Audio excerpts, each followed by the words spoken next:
habis dah. Manis tak sedap. Sedap kan? Bau lotion. Tak ada kan? Tak ada dah.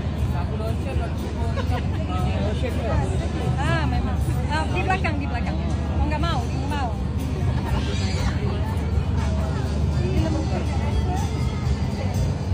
Ini bagus kalau tangan kering kan?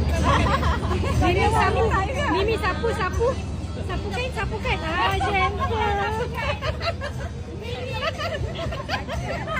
Dia punya tahan lama bau dia 7-8 jam. Kalau cuci tangan pun dia mesti bau wangi. Betul, setuju. Wangi sangat. Dia tahan lama. Tahan lama. Cuci tangan kita lembab tak?